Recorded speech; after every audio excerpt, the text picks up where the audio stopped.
Good morning, everybody, and welcome to this amazing webinar. Also, will be a podcast. We're here with our amazing MAM students, Sophie, Luis, and Cola. I'm so grateful to have you here today. Thank you so much. In this webinar / podcast, we're going to be sharing their experience. Hopefully, you're on the other side considering the MAM. And this is an opportunity for you to hear firsthand from people that are living the experience of the MAM. My name is Camino de Paz. I am the Assistant Dean of Global Network Programs, and part of my portfolio is overseeing admissions for this degree program along with the GBS. So thank you for being with us today. Hopefully everybody is connected now, and we can start right away with questions. But before that, I want each of you to introduce yourselves. And if you could tell us your name, country of birth, where do you study your MBA, and what were you doing before MBA or MAM, work-related? Sophie, can we start with you? Of course. Hi guys, this is Sophie from China. I had my MBA in Singapore at National University of Singapore. So I'm doing a Singapore and US MBA and Yale MAM double degree program. Before my MBA, I was working in marketing for 5 years, mainly in the tech industry. Yeah. Thank you. Thank you. Luis? My name is Luis Felipe Rivera. I'm 29 years old, Colombian. Did my first part of the MBA at HEC Paris in France. I'm doing the second half here. And before that, I used to work in tech, working as a solutions architect or sales specialist for data center infrastructure. Thank you, Luis Felipe. Kola. Thank you very much. My name is Kola Wale Adegoke. I'm from Nigeria, Lagos. I did my MBA at Asia School of Business in Kuala Lumpur, Malaysia. And prior to that, I was in sustainability, waste management, recycling, and higher education prior to MBA. Thank you. We're going to start with one question that is going to be for the three of you. So hopefully each of you can answer this question. And it's one that we get asked all the time, right? Why the MAM? You can do the MBA and very well just go on and continue with your career. And so what was in the MAM for you that you think that you couldn't get with just the MBA, or were gaps that we're trying to fill? I think two of you are concurrent degree students, so that might have played a role, but you're not. You did your full MBA and then came to the MAM. So explain to us, how was that process in thinking that the MAM was a good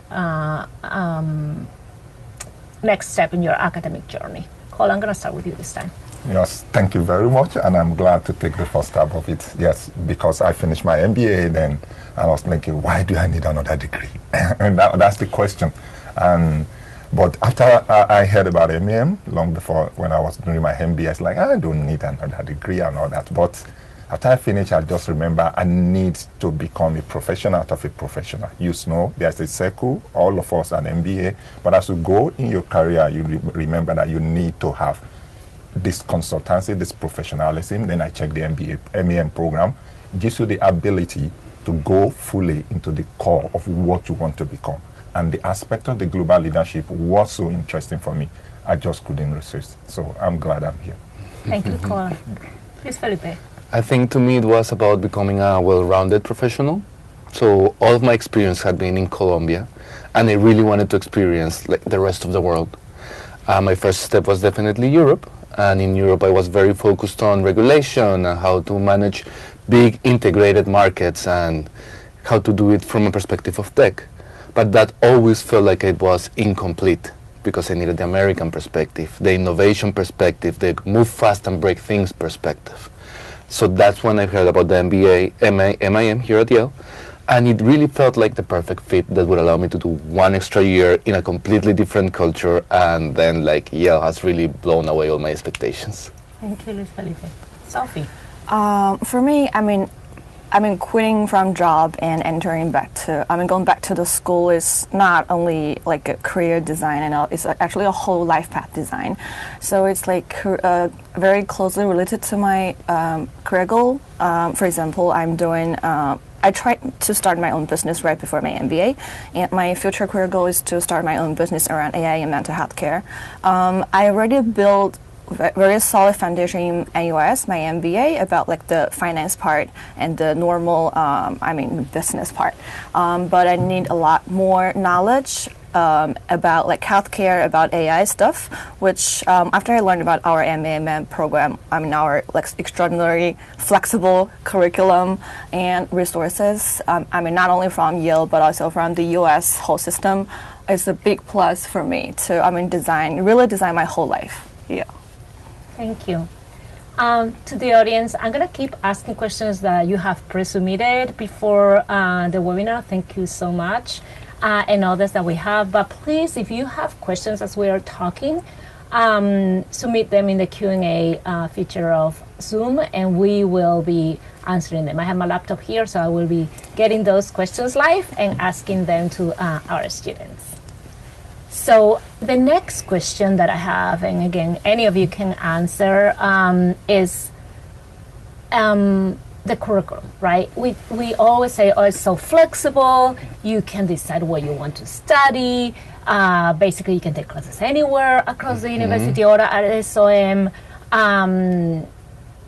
There's only 2 classes that are required, and all the rest is really flexible, up to you, unless you take the STEM major, and then you have some classes that there's still freedom, but you have to choose from STEM classes. So I want to hear from you, hopefully somebody who's not a STEM and another one who is a STEM. I don't know if we have a little bit of everything. I'm STEM. STEM. Everybody's STEM. They're all STEM, but you know what your colleagues that are not STEM go like. So hopefully one of you can speak for not STEM. So I want to hear from you, how was that process? Because as exciting as it is, I can only imagine how stressful and how much work you have to put in deciding what classes you actually want to take. Because there's such a breadth of classes here that how do you decide which ones are the ones that you want for you that will complement what you already done in your MBA. So if you could share that process for a STEM, and then if one of you can share non-STEM with some of your friends that are non-STEM. I think I can start looking at the non-STEM part. Oh, perfect. And it's like, Yale has honestly too many classes. Like, it's impossible for you to document and like make a proper table and choose all of the perfect classes because there are just too many. We get access to everything, like from music classes to law classes to business classes to math classes. So it's huge. What I do, and I try to spend a lot of time outside of SOM, is I start from my hobbies. So like, what do I like to do as a person? And as a person, I am very into music. I'm a musician. I'm also into dancing a lot. And well, also other things that actually make money and like help me in life. But I started from there. And my surprise was like, Yale has one of the best schools of music in the world. So I'm getting amazing music classes. We have one of the biggest tango clubs in the Ivy League. So like, I had amazing tango classes last semester. And I have friends that are going into drawing, that are going into law, that are going into philosophy. And it's just like, you have to have a very clear understanding of what your hobbies are and your interests are. And I'm willing to bet with any of you that there'll be the class with the great professor in a schedule that fits, because the catalog is just that big. So really do take the time to reach out to us when you're choosing your classes, because they are a little bit scattered all over the place. And take the time to choose what you want to do, because it does make sense to pursue any random interests that you have. Okay, thank you very much, Luis. I think I really agree with you, and I'm going to take for the STEM on that aspect. So the fear of missing out is real. Yeah, but what I can tell you is that it's also one of the most important features that differentiated the MEM program. As big as it is, you have the opportunity to design your own future. I can speak for me in STEM in particular. So, I wanted to go into sustainability when I spoke with that time. And then, when I got here, I got the career advice, like, okay, sustainability is good. On over time, I say, I'm moving into renewable energy sector. But what am I saying? In the first semester, I decided to pick all the courses that are quantitatively oriented, strategy, big data analytics, modeling, and all that. And this spring now, I'm focusing really on the renewable energy and the sector and everything in sustainability. So you will feel sometimes, Luis invited me for music, for jazz, and I'm saying, I have to go with him. So he's organizing things for us. So wherever part you think you want to do, you have the chance to feel it. But occasionally you will feel, I need to go there also, but you will not be able to do anything. So like he said, speak with us and connect with every one of us, then we can guide you based on your interests and what you like to do and where you want to be. It's amazing. Yeah, I can also add a little bit from my personal experiences. As a lot of our candidates may already know, we can choose classes outside from SOM. We can also choose like classes from undergraduate schools. So I chose psychology, actually a neuroscience class from undergraduate. 2 classes from Jackson School of Global Affairs, and also another healthcare class, but it's inside of SOM. And all the else classes that I choose are basically around my career goal.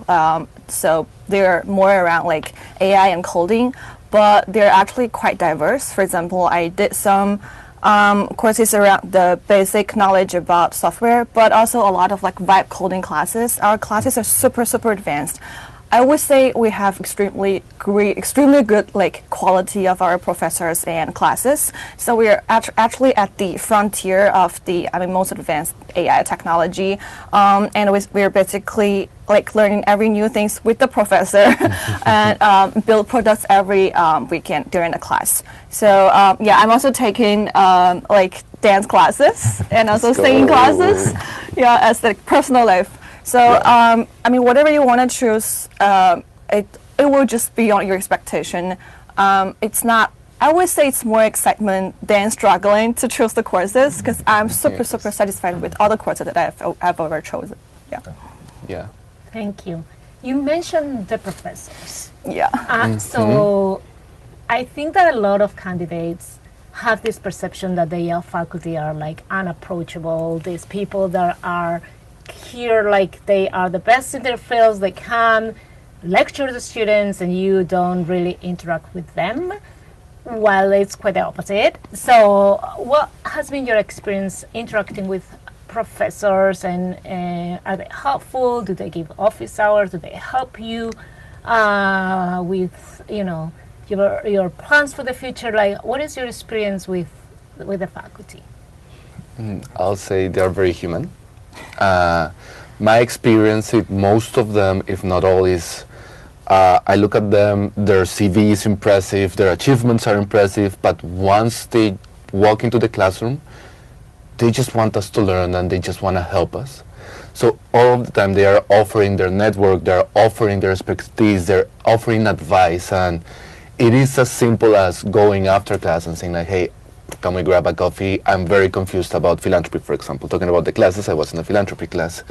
And the professor from the philanthropy class invited me to her house, all of the students, for just a small cocktail and just chit-chatting about life. And I feel like we're very privileged at Yale to think that this is common and this is normal when we're just like mingling with top experts in the field. And you discover that they're human, just like us.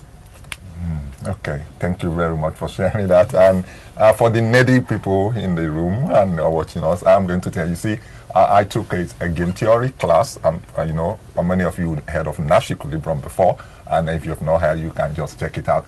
And this is the professor that also was with Nash himself, So I checked his profile. So we had studying about, he was here. So long story is like, okay, we enter the class, you are thinking, oh, this man is not going to talk about. But we finish the class, like, I have a question. Oh, okay, Colin, please let us sit down and let's just grab the coffee. I said, whoa, you don't mean that, just like that. And we were there for 30 minutes, chatting and just talking.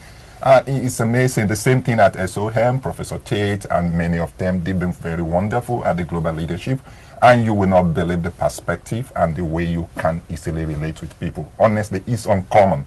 The very brilliant set of people, you get to learn from them, but it's like we are the same, and it's really beautiful.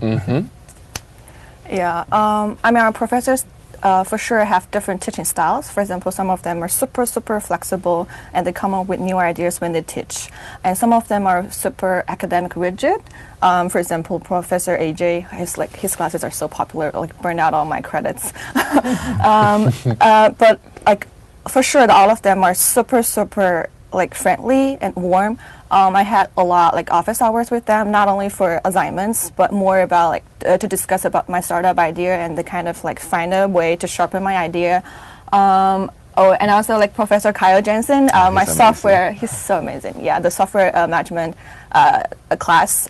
So he invited us to his house for the trick or treat during Halloween. Yeah. So I was like very academically expertise and also like very humanic, like funny. I would say, yeah, Yeah. really like that. Thank you. We get a question many times about is program online or can they do it part-time? And the answer is no. This is a 9-month, very intense program. And the in-person component is key to living the experience of the community here. So I would like to now talk a little bit about extracurricular activities, clubs, conferences, things that happen within our community that are not curricular, that are actually extracurricular. So I don't know if you can share a little bit about what extracurricular activities you're involved in, and the same thing as with deciding your curriculum. How do you decide to engage in those extracurriculars and not others? Because every time we have the club fair, I'm like, wow, I don't even know how many clubs we have, and that's only SOM. I can only imagine how much is going on around campus. So how did you decide what extracurriculars you were going to engage in, and give us a little bit of an idea of what is that you're doing outside of the classroom, other than dancing? Dancing. A lot of dancing. Okay, yeah, should I start with that? Okay, so for me, I'll be sincere with you guys. Initially, when we were, was in your position and trying to, I just like register for all the clubs, investment, consulting, and all that. But like you said, when I got here, because of the demanding nature, also, you know, the work is very demanding, you need to do it. So over time, I streamlined to exactly, again, what do I want to do? What do I want to be? Like I say, you have to be afraid of fear of missing out at Yale. The resources are so cool. Every aspect you try to take is so wonderful. So I said, you know what? I stay with investment banking, consulting, and then anything on environment and sustainability. So I eventually streamlined that to the three. So on the club aspect. And as I'm going to tell you later, I'm part of the Center for Business and Environment, which I don't want to let you know now for the Yale in itself. So that's one. And of course, I'm also in the swimming club and football club. So I still find time. Nice. That's very nice.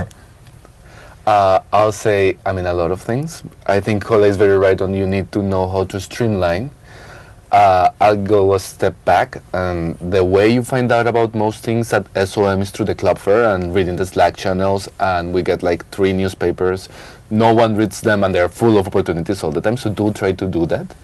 And once you go outside of Yale, you do it through campus groups, through fairs, and each school has its independent newsletter, and you can get added to it. So it really does take an effort. And it took me, I think, a whole month to really map out everything at Yale I was interested in. But nowadays I'm with the Impact Consulting Club. We're doing a consulting project for the New Haven Library, which is where we're located. And with the GPSS, which is the Graduate and Professional Student Senate, and we represent all of the grad students in Yale, and like we have several projects focused around inclusion and also around advocacy, and we do a lot of parties, so please do look out for those.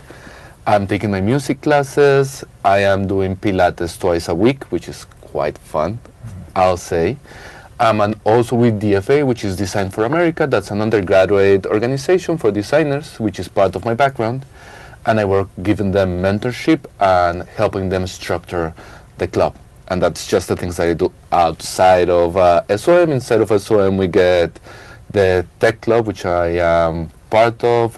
We get the Latino Association, which is also very fun. I'm also in consulting and like in Impact. So all of them are constantly bringing resources. I'll say the 3 of us, we spend most of our lunches as working lunches, which sounds a little bit bad, but it's actually free food and a great speaker. So we get to speak with 1 or 2 CEOs at least a month. And also next to us is the Jackson School of Global Affairs. And they consistently bring like ex-presidents and senators and persons from the intelligence community and prime ministers from Europe. And like, if you are really into that, it's just like 1 block away. You grab your lunch, learn from them, and come back to class. So it is a lot. You have to be very precise on what you choose, but like, is if you have the time, there's a lot to do. Always a lot to do. Yeah.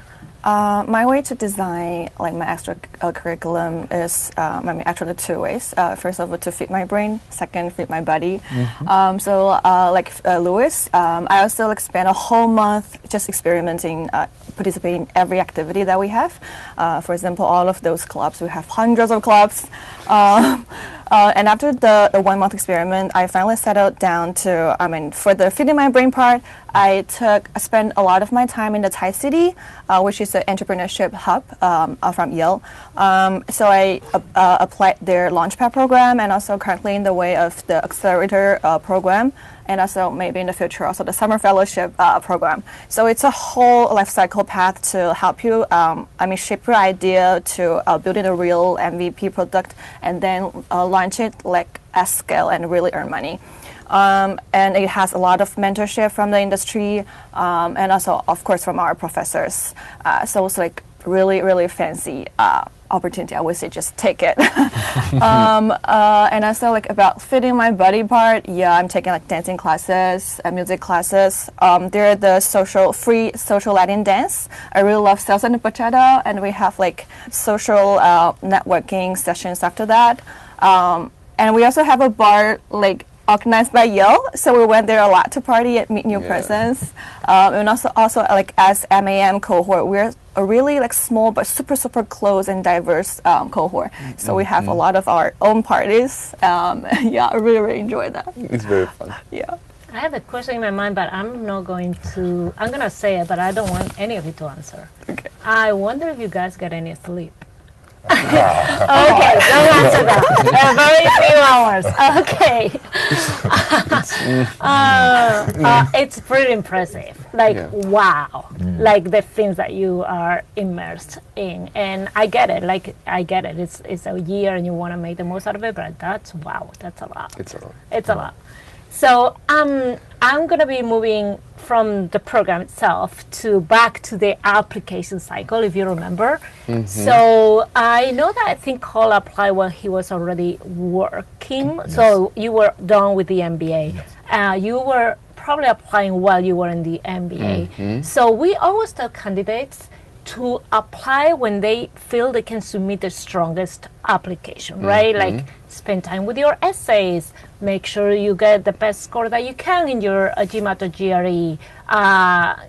If you are going to have a good semester in your MBA, wait until the next round that you have the grades in so that you can present stronger academic excellence.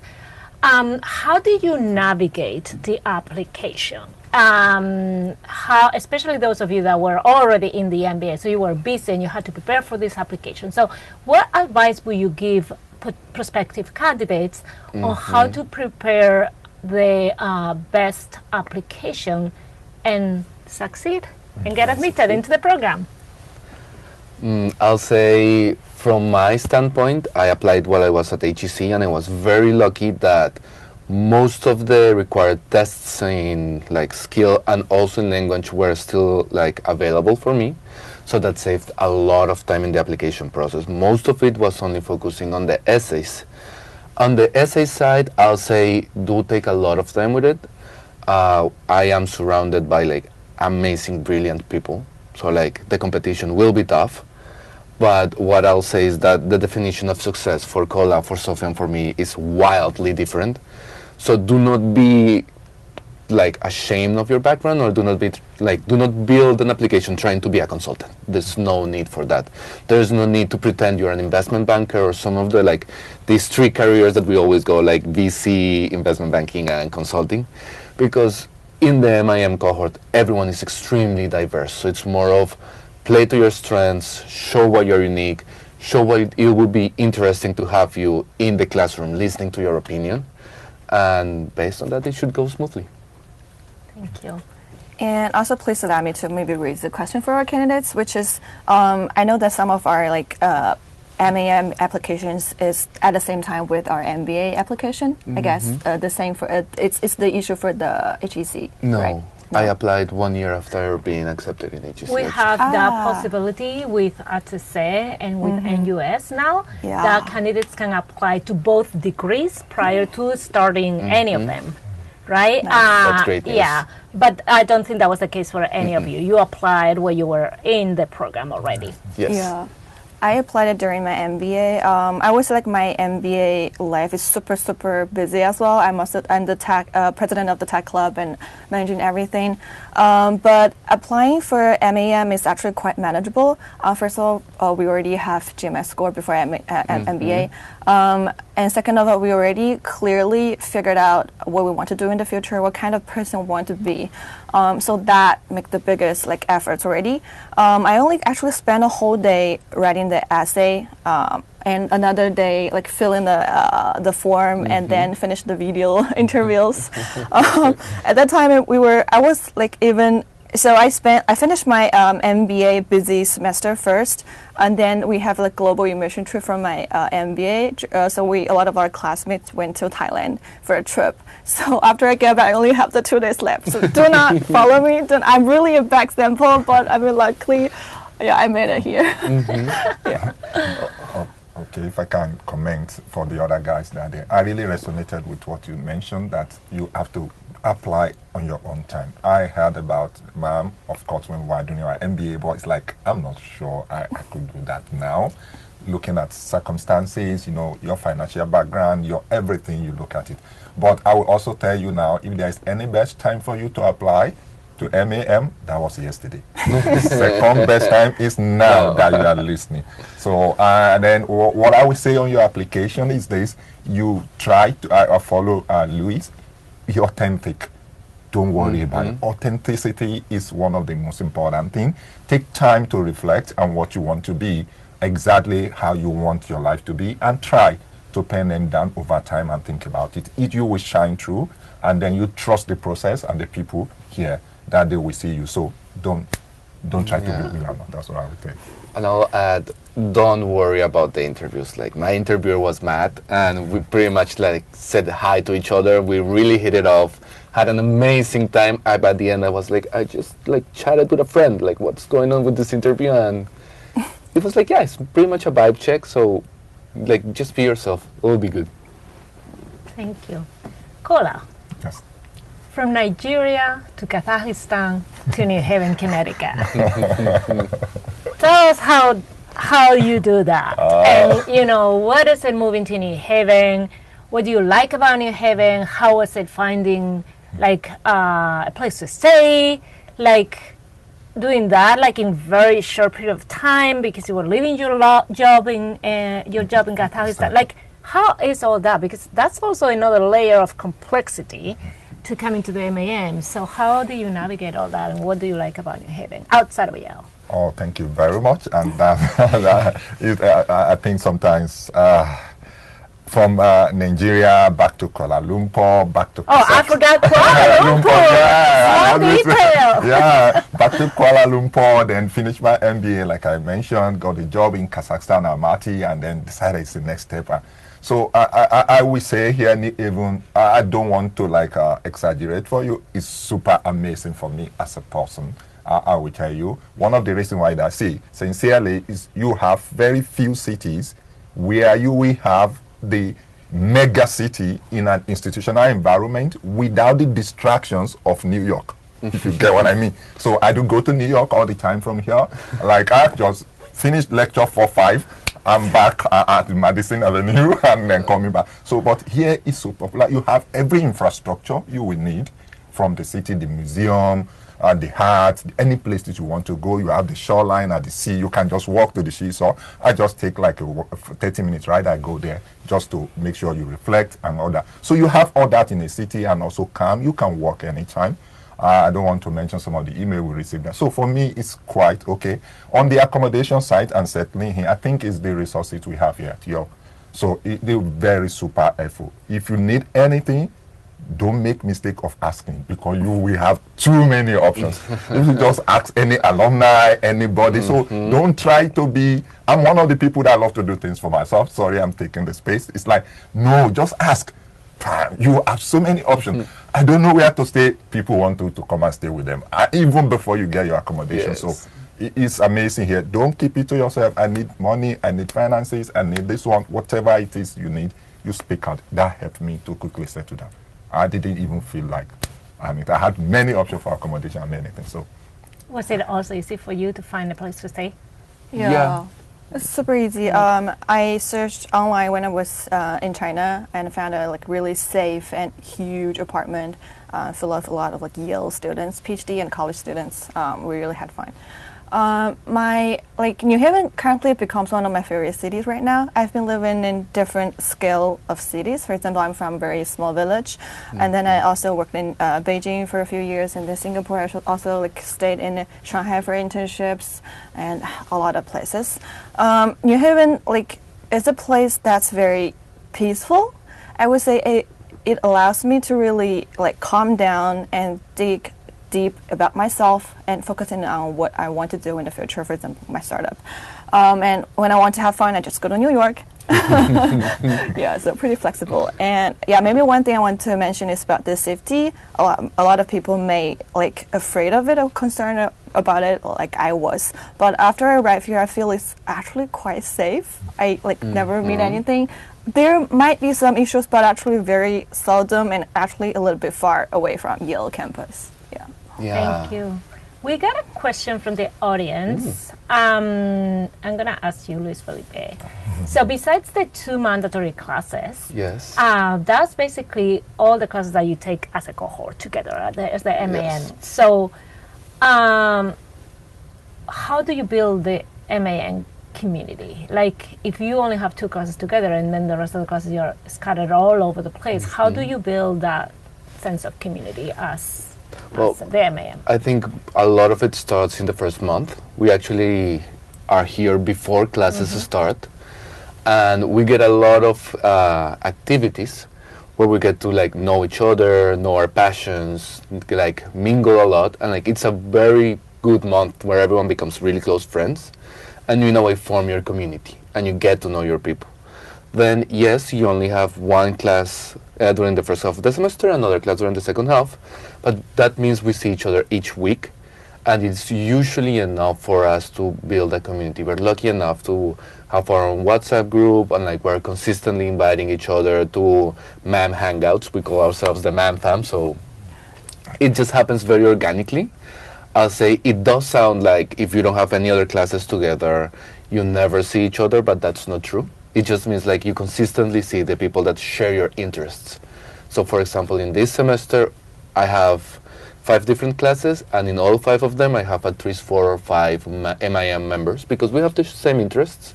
And with Sophie, we were together last semester with Cal in class, so you're never really isolated. And also, most of the classes do not make a distinction between MBA, MIM, GVS, or other schools. So you will end up having friends from the MBA that are as close as you as any of them MAM fam. Thank you. We have another question that I think is interesting. So, and it's going back to why the MAM. So the question is, what class, you got to choose one, directly applied to your pursuit, to whatever you want to do next? So what is that class that you really fell in love with before that you said, oh my God, I really need to go to the MAM and I really need to take that class? And then have you taken it? What, you got in and how was, the experience? Yes. It's one class. One. Which one is the one? So complicated. No hard question. Somebody from the audience wants to know. I'll say, for me, it had to be AI for business decisions. I come from the tech industry. I'm very interested in how to use AI, and like one of the biggest questions I've been facing during these 2 years is, how do you implement AI? Because, like we have this AI boom, but companies seem to be consistently failing to drive higher earnings or better performance based on AI. So I was really interested in that. And this class that I'm taking right now is called AI for Business Decisions. And I thought it was going to be another AI class. But in fact, the starting point from this class is deploying an algorithm does not ensure things are better or more profitable, or you have a better performance, because like it can be a net negative. You can be spending a lot of money on like the analysis, and then finding out that, for example, in the case of Amazon, these packages will be late, and you cannot avoid them being late. So you just wasted a lot of money and information you cannot act on. And now we're exploring with mathematical functions and utility functions, which are the right thresholds for an AI algorithm to be profitable and worthwhile investing in. And like, it really blows my mind the way that we finally have a class on AI that's grounded on reality. You know, that makes me a good strategist on AI. So that will be the class for me. Thank you. Sophie. Oh my God. I mean, my knowledge gap cannot be really filled with only one class. It's actually a series of well-designed classes. For example, software development, as I mentioned, and also Intro to AI in my first semester. So I built like the most basic knowledge about like software and large language models, how they work. And then this spring semester, I'm taking AI, GenAI in social media and Intro to Python, and also AI in business decisions. So this is to help me turn all those basic knowledges into something applicable, to really build a solid app that I can deploy and run and even sell. And also the business, the AI model, the data structure behind it. Yeah, so it's like a series of it. It's a pipeline. Yeah, pipeline of course. Yes. Yeah. One class. One class. No, it's too much. It's really difficult to see one class. I agree Yeah. with you, Sophie. So, but for me, you know, I came from a finance background. I'm a CFA charter holder, so anything bonds, derivative, and all that, fixed income, anything in that space, I was trading that. But coming to MAM, back to that again, it's like, okay, I don't want to do that alone. I know it's good to make profit. I've made profit for banks and everybody, but this time around, I want to be for people and all that. So I've been thinking which courses. That's why I came to MAM, to be candid. And now in spring one, I had to take all the modeling classes. I've not told you the class yet, or anything that remains, just to be sure I have the top notch, the best in class knowledge on modeling, on quantitative skills that I could not do. And that led me in preparation to this particular class, Renewable Energy Project Finance. Now, if I talk to you, you think I'm a nuclear scientist. From solar to wind to power to everything that the energy we ever need, to every gap of energy we have in the industry. And that will be the class for me. Right now, it's amazing. You want to know. If energy is everything. Let me conclude with that. Okay, so that's the perfect Segue. exactly to CPA. Yes. So you wanted to share with the audience, explain to them what CPA is, how did you get engaged there, and what are you doing with the Center for the Business and the Environment at Yale. Thank you very much. I'm glad to hear. So I will tell you now, I'm a fellow for the 2050 Center for Business and Environment at Yale. And that means I'm co-leading. I'm also co-member of the center. I love the environment because why CBA particularly, because it's not just the School of Management alone. It's the entire Yale. School of Divinity, School of Environment, School of Law School. Every about person we have a selected sort of people that care about sustainability, about environment, and we come together thinking about the next fix and the next wave of what happens to the planet, and now we get to create. So that's why we meet, we debate, we look at what is going on in the world, and then we have certain people from the industry like Patagonia and a lot of complex places coming to interact with us on an individual basis and say, this is what is happening in the industry and what to do for. So it's really a very beautiful one, and only very few have the chances. So it's been an amazing and the icing on the cake for me. Thank you.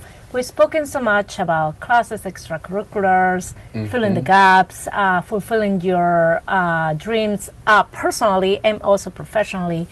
So I know that, and we always tell candidates, you should not come to the MAM with a solid idea of landing your next job, right? This is a learning opportunity. It's an experience that will change your life in terms of, growth and learning and knowledge. But I know a lot of people are thinking about, well, what are the resources? It's hard to land a job in the United States right now. You're all doing a STEM, so that means that you're trying probably to recruit in the US because nothing prevents you from taking STEM classes without declaring the major, so I assume that's the case. Sophie, you were saying you're also considering entrepreneurship. What resources are there? How are you navigating the process? in the US, outside of the US, I always tell candidates, you always have to have, if I think I interview you, you always have to have 3 balls up in the air, right? Yes, yeah. And be ready to move to plan B, Um, even if plan A is still in the works, right? Yes, Like you have to be managing. So how are you guys navigating that process, and what resources are there here for you, the clubs, the CDO, the faculty? I'm not asking anybody in particular because I don't know what your experience is, but anything that you want to share. talk. I know I want to share. Fine.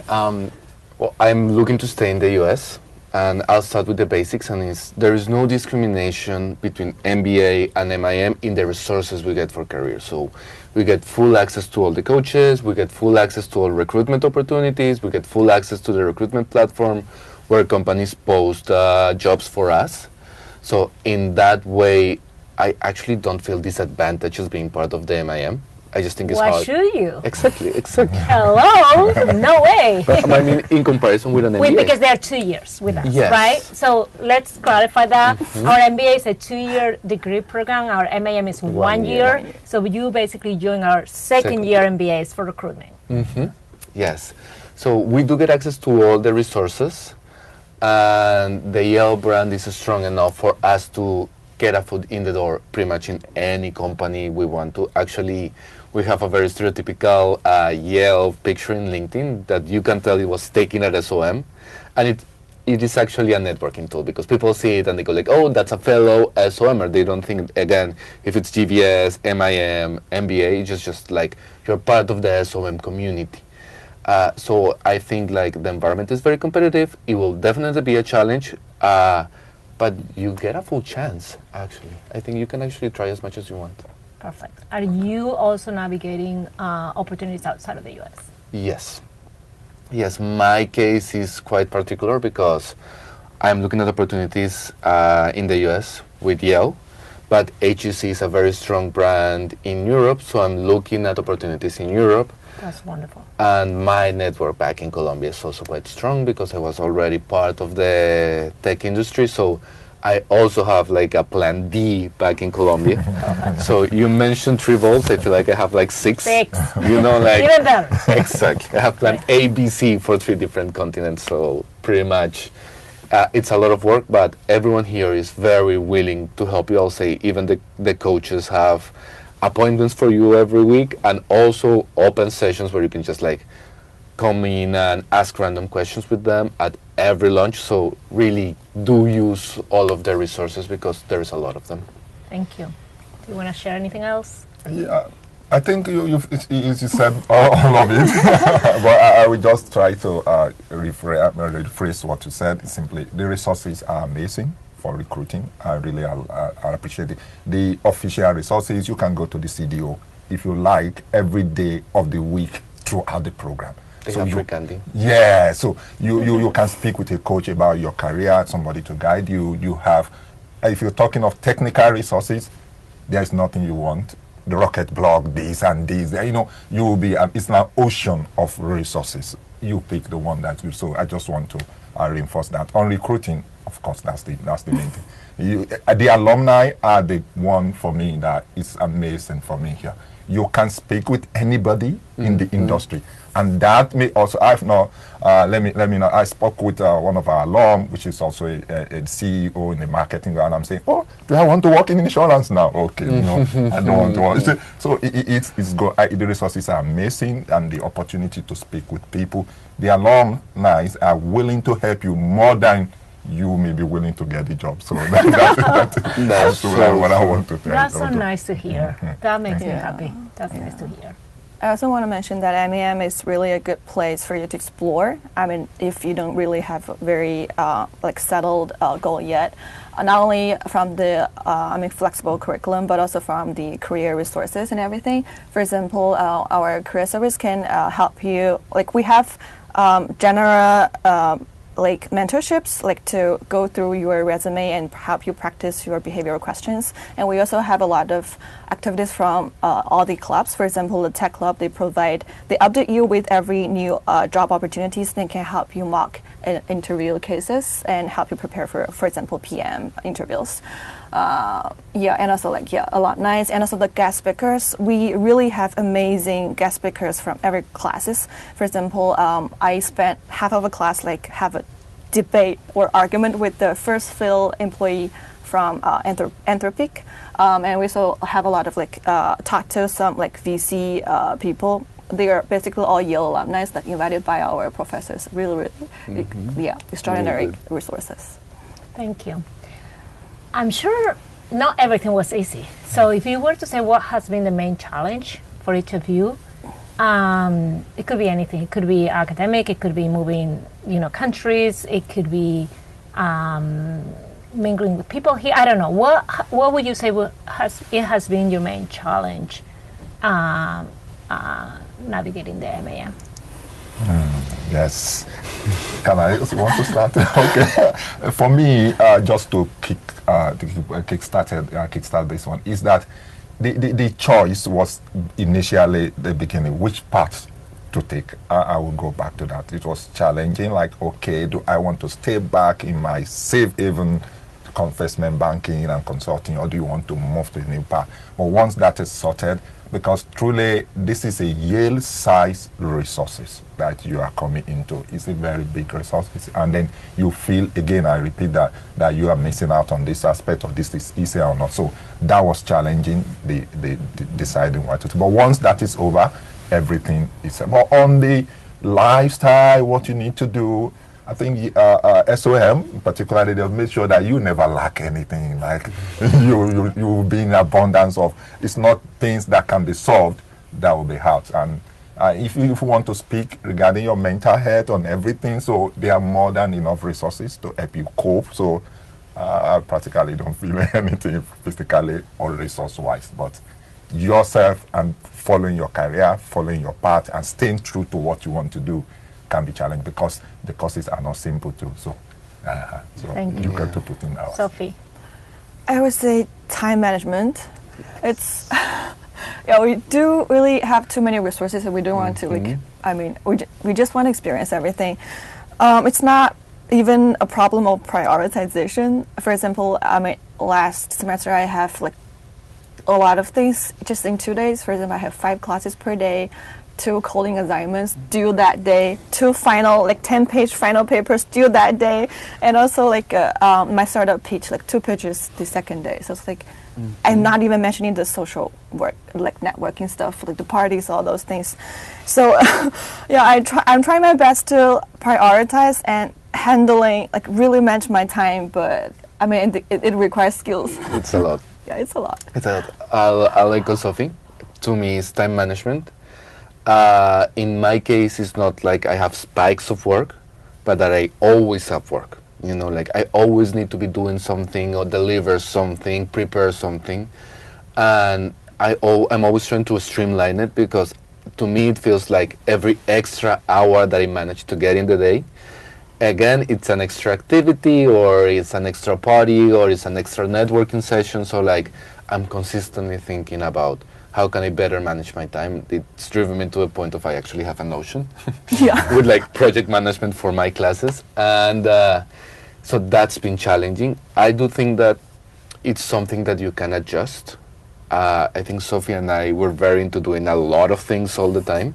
So we're a little bit stretched, but I do have friends that have made the decision that it's going to be consulting, it's going to be only geopolitics, it's going to only be psyching classes, and they have enough work to be occupied most of the time, but they get a lot of more free time during the weekends, they get to travel a lot more, they get to party a lot more. So it's more of the experience is what you make of it. And if you want to do a lot, get ready to download Notion and start doing stuff.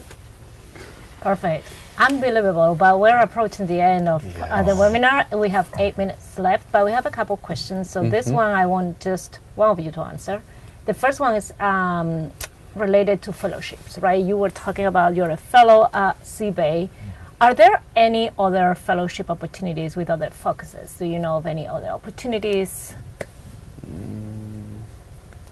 I think Sophie and I are not in any other fellowships. Yes, I know there are some other fellowships. Like now, there's this award for politicizers. So if you want to make for one of the best award fellowships. They actually give you the grant to also make movies, make discoveries, and then you will make a write-up on it here at Yale School of Environment. There are other fellowships also that I'm aware of. I think Yale Ventures also, Yale Ventures also have fellowships to work there, and then there is another one that I think is only for SOM on inclusion and sustainability. So there are opportunities, you just have to look for them. Yes. The other question that came in, and honestly, I just want one of you, so whoever feels strongly, because we need to wrap it up, is what is the benefit for continuing the MAM after the MBA? What really, really distinguishes the MAM from the MBA that makes it unique? We cover a lot of this, but if you were to highlight the one thing that really makes it unique, what would it be? Only one of you. Okay. I know you want to answer, but I will say this. I strongly believe this. Many of the other schools you will go to, trial, whether it's MBA, your first degree, your PhD, you will not have the chance to design your own curriculum. You will not. If you go to your supervisor after your PhD, they already know what you want to do. You can go outside of that. This is one opportunity you have to design exactly what you want to be and pick from the best courses all over the world. That's my point. Sorry if I have to say that. It's Can I add one more point? Yes. Yeah, I would say opening a new country or a new system. Most of us have our MBA not in the US. So having another degree in a US, not only about those academic stuff, but it's a whole new option for you to plan your life financially, and also your career life. For example, I can register my company in Singapore, but raise funds in US and maybe sell to the China market. So it's actually opening a lot of more markets and options to you. Perfect. Yeah. So before we go, what would be that one advice that you would give prospective candidates? That thing that you wish you had known when you were in their shoes, considering the program, that you know now, and that you really would like for them to know because it will help them, either in the admission process or during the program. What is that thing that you wish you had known that you know now? Okay. Thank you. Because of time, I will say it once again. Do not doubt yourself. Do not give in to the doubt or to the fear. Can I do this? Am I worthy enough? Is somebody better than you? Don't give in to those doubts. So if there's any time for you to apply, I repeat, it's yesterday. Now the next best time is now. And don't give in to doubt. You can do it. I'll say my advice is just ask, and ask a lot. Before I got into the MIM, I was a little bit shy on approaching the resources at Yale and approaching the faculty and approaching pretty much anything related to this school, but we are very willing to help. I think you can find the three of us in the MIM ambassadors page. So reach out, ask us. I think you can also email Yale. You can also ask a lot of questions from the institution and get that asking muscle going, because once you get here, ask for classes, ask for help, ask for clubs, ask for hobbies. Everyone will say yes. Everyone will give you an opportunity. So just ask. Sophie, before you go, if you need to connect with us to ask us questions, I just want to say our email address is advanced.management@yale.edu. That is our email address. My whole team is behind that inbox, and we try to get back to you within 24 hours. 48 if there's a holiday, but we really get back to you quickly. So Ask. Sophie, your advice? My advice would be know and explore yourself deeper and deeper. Actually, no matter it's Yale MAM program or whatever opportunities else, it's something. I say it's how you design your life and what you really know about yourself, what you really want. So it's oh my god, it's really a little bit hard to explain. It's a period in your life. The more you know about yourself, the better that you can utilize this opportunity, no matter for what. And also when you're unsure, just ask. Our emails are all in the ambassador page, so just send us emails. Yeah. Schedule a meeting with us. We'll say yes. Yes. Yes, so please start. Thank you so much. I don't want to finish without thanking you all. Again, they're so busy, so the fact that they are here with us today really means a lot. You don't know what the weather is like this week, but it's freezing cold, so they don't have classes on Friday. So the fact that you came just for this, it really means a lot. So thank you, best of luck. It's so nice to see you after the admission process. We haven't interacted much, so it's so nice to see you again, and best of luck. And I also want to thank our audience. They are also very busy, and so the fact that you are here for an hour with us, listening to our students, and to me really means a lot. We want to wish you the best, whether it's applying to the MAM or deciding not to apply to the MAM. I really want to wish you all the best. I want to thank you for your time.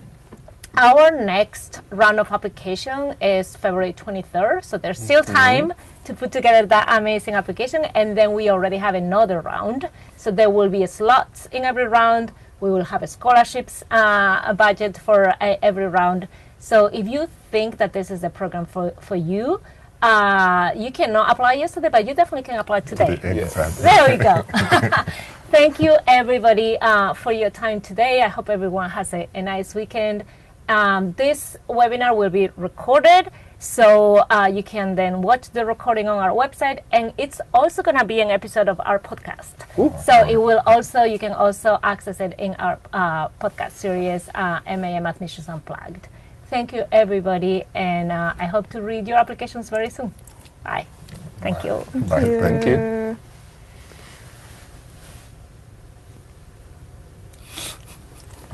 Thank you so much.